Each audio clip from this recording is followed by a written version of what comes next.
Hello, everyone, and welcome to Everyday English Podcast. I'm Alex. And I'm Lina. It's so good to be here with you all again. Yes, it is. And today we've got a really useful and fun topic for all of you, especially if you're just starting to learn English. That's right. Today we're talking about something that everyone experiences: jobs. How to describe your work, your daily tasks, and even your future career dreams. Talking about your job is one of the most common conversations in English, and it's so helpful to know how to speak about it clearly. Before we get started, we'd love it if you shared this episode with a friend who's also learning English. And don't forget to follow or subscribe to Everyday English Podcast. It helps us a lot. Thanks so much. Now, Lina, are you ready to dive into the world of work? I sure am, Alex. Let's get started. Imagine someone asks you, "What do you do?" What's a good way to answer? Great question. The easiest way is to say your job title. I could say, I'm a teacher, Exactly. Or you can say, "I work as a designer." Or, "I'm an engineer." It's short, clear, and easy to understand.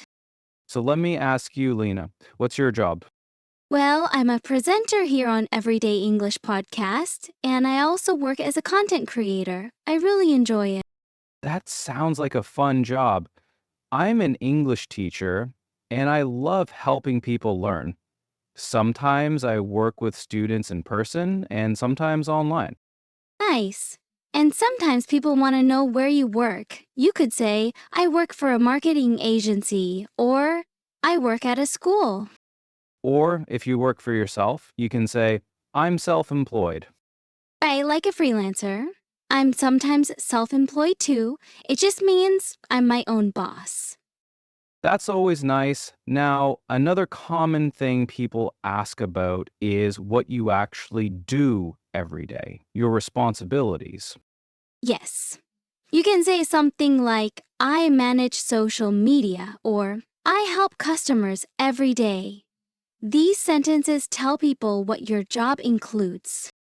If someone asked me, I'd say, I prepare lessons and teach English to students. That's my main task. Good example. You can also say, I'm responsible for planning the classes." Or, my main task is to create fun and useful learning materials. That's a sentence I use often. You do a great job with that, Alex. Thank you, Lena. Another phrase that helps is, a typical day at work looks like. That's great when you want to describe your routine. Yes, like a typical day at work looks like teaching 5 classes and grading homework. That really gives a picture of your day. So if you're learning English, try talking about your job title, the company you work for, and what your responsibilities are. That's a great place to start. Now let's move on to something people are always curious about: your daily routine at work. Right. People like to know what your day looks like from morning to evening. You can begin with what time you start and finish. For example, I start work at 9 a.m. and finish at 5 p.m.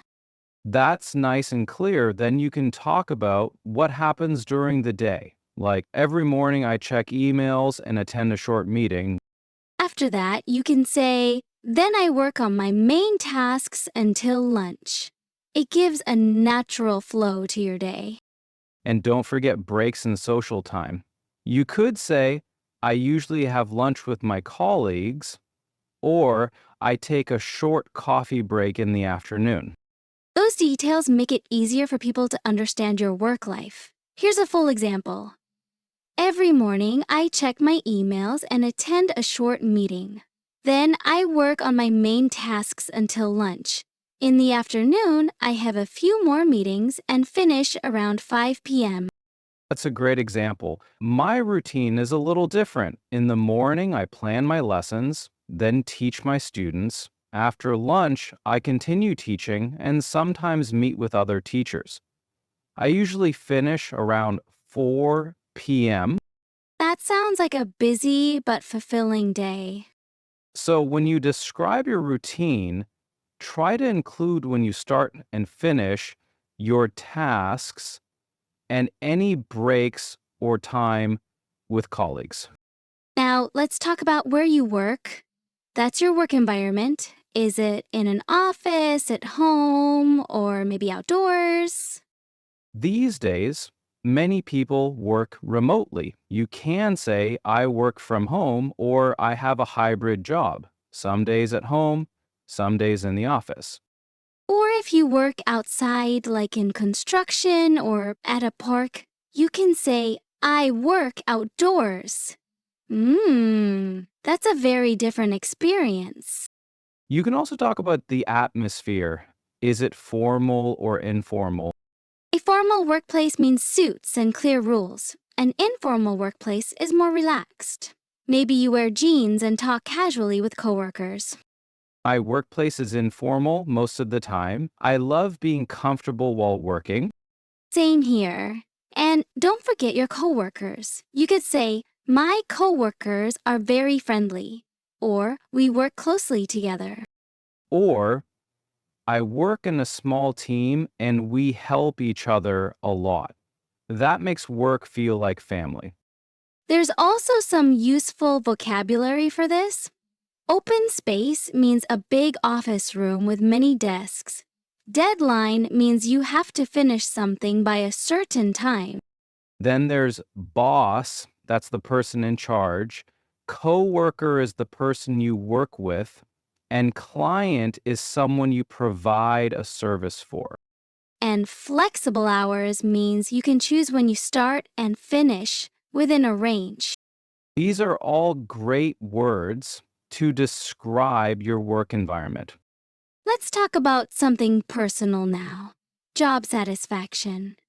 Alex, do you like your job? I really do. I love seeing students grow. So I can say I love my job because it's meaningful and I meet people from around the world. That's beautiful.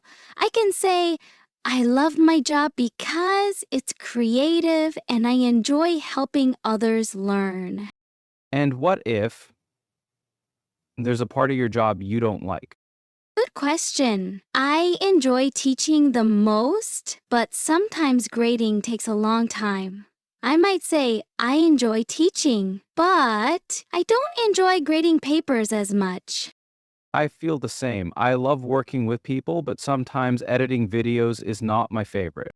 It's okay to have things you like more or less. And if you're not happy in your job, you can say, I'm looking for a new opportunity, or I want a job with better pay.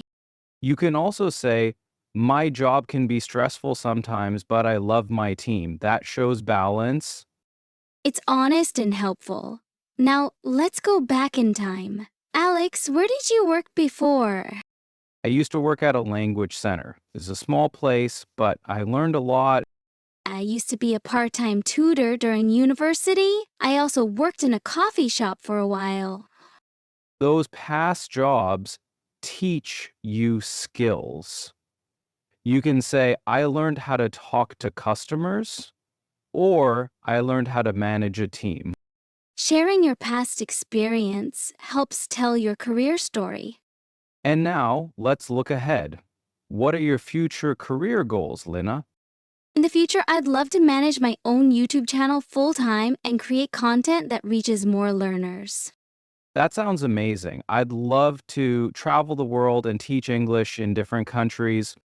You can also talk about skills you want to learn, like, I want to improve my communication skills, or I want to learn digital marketing. And don't forget your dream job. It tells people what you truly hope for. Exactly. My dream job is to inspire people with creative content. What's yours? To teach around the world and connect with learners everywhere. That would be incredible. Okay, now let's talk about how to ask others about their job. These are great for real conversations. Start with, what do you do? It's simple and polite.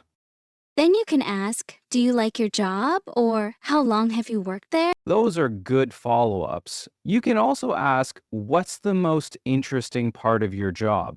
Or what do you do on a typical day?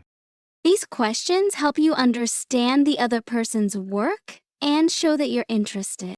And they keep the conversation flowing. Wow, we've covered so much today, from how to describe your job, to talking about your work routine, your past experience, your goals, and how to ask others about their work. I think our listeners have learned a lot of useful words and phrases. It's a great way to build confidence when speaking about jobs in English. Remember, practice makes progress. Try talking about your own job using the phrases from today's episode. And before we go, if you enjoyed this episode, please subscribe to Everyday English Podcast, share it with your friends, and leave us a comment. We'd love to know, what do you like most about your job? Or, if you don't have a job yet, what's your dream job? Thank you for listening and learning with us today. We'll see you in the next episode. Take care and keep practicing. Bye-bye for now.